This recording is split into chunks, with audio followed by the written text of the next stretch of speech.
RJD की बात करूं, वो उनके जो मुखिया रहे लालू प्रसाद यादव, वो हमेशा उनका भ्रष्टाचार में एक ना एक पांव जो है लबाई रहा। लालू प्रसाद यादव जो है वो भ्रष्टाचारी लोग हैं। मुझे नहीं लगता आज का जो युवा है जो बिहार को बदलता हुआ देख रहा है ना, वो इनका कभी खड़ा होगा। नमस्कार, मैं चिराग जैन और आप देख रहे हैं सोगन टीवी।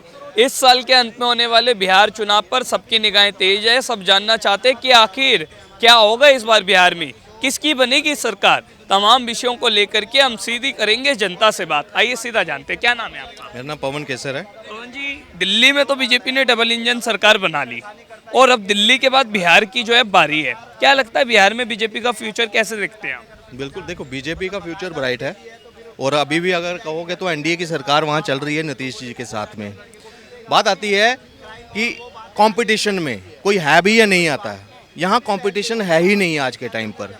जिस तरह से बिहार का विकास, ये जो पीछे जब तेजस्वी यादव से सरकार खींची गई थी ना, वापस आई थी भाजपा के पहले में, तब से अभी तक मैं कह रहा हूँ 2 लाख करोड़ की इन्वेस्टमेंट वहाँ पे हो चुकी है।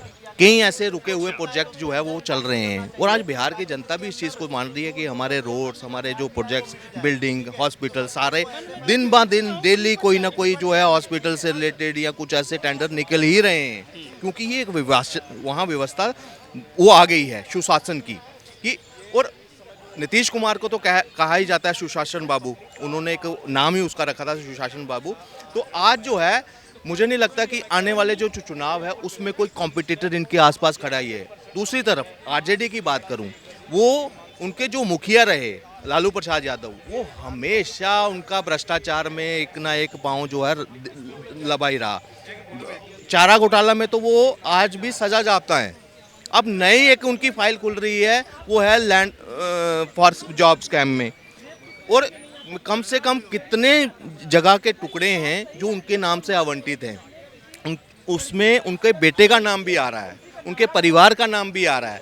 तो ये कहीं ना कहीं जो है अब एजेंसीज अपना काम करेंगी। चुनाव भी आ रहा है, इससे पहले भी कई बार सीबीआई की टीम वहाँ गई, डराते थे, धमकाते थे जब ये मुख्यमंत्री हुआ करते थे। आज जो है समय का पहिया जो है ना वो चलता है, निरंतर चलता आ रहा था। आज ये उस दायरे में आ चुके हैं। क्या पता इनसे चुनाव से पहले ही कोई इनको जेल भी जाना पड़े। देखो इन्वेस्टिगेशन कब से चल रही है, ये चीज़ आज से नहीं है। अब ये है फाइनल स्टेज में आ रही है, दोबारा खुल रही हैं। लालू प्रसाद यादव जो है वो भ्रष्टाचारी लोग हैं। मुझे नहीं लगता आज का जो युवा है जो बिहार को बदलता हुआ देख रहा है ना, वो इनका कभी खड़ा होगा। सर, लेकिन तेजस्वी लालू कह रहे हैं कि बीजेपी हमसे डरती है और नीतीश का साथ लेकर के सरकार बनाती है। उनका ऐसा सीधा तो मेरी बात सुनो, तो इन्होंने भी तो नीतीश का सरकार उन्हीं का सहारा लिया था, तभी तो सत्ता में आए थे। मगर आज उन्होंने, नीतीश कुमार ने अपनी गलती मानी, मंचों पर अपनाते हैं कि एक बार गलती हो गई, अब इनके साथ नहीं जाएंगे, इन भ्रष्टाचारियों के साथ, क्योंकि वो असहज हो गए थे। ये साथ तो थे मगर मजबूरी में, तो वो मजबूरी उन्होंने ख़त्म कर दी। उनको पता आने वाला जो फ्यूचर है वो भाजपा के साथ है और भाजपा इंडिविजुअली भी इस बार बिहार में जो है अपने बहुमत पर मुझे लगता है कि वो सरकार बनाएगी, अलायंस में लड़ेगी, मगर उसकी सीटें इतनी आ जाएंगी कि वो अपने बलबूते पर जो है वो सरकार बनाने के में सक्षम रहेगी, जैसे महाराष्ट्र में हुई है। ठीक है, लास्ट में मैं आपसे पूछना चाहता हूँ, क्योंकि नीतीश के जो बेटे निशांत, उनकी भी अब राजनीति में एंट्री हो जा रही है और उनके पोस्टर्स, बैनर जो है वो भी लग चुके हैं।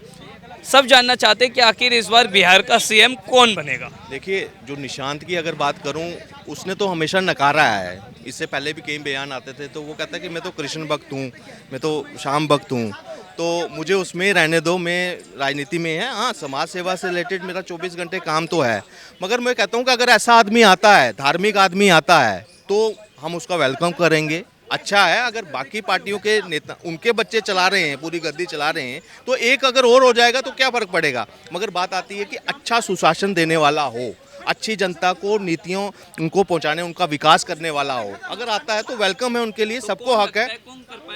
देखिए, एनडीए सरकार देखिए एनडीए सरकार है, मैं इसमें इंडिविजुअल भाजपा का नाम, क्योंकि वहाँ अलायंस में लड़ते हैं वो, आगे परिस्थितियाँ क्या बनती हैं क्या नहीं बनती है।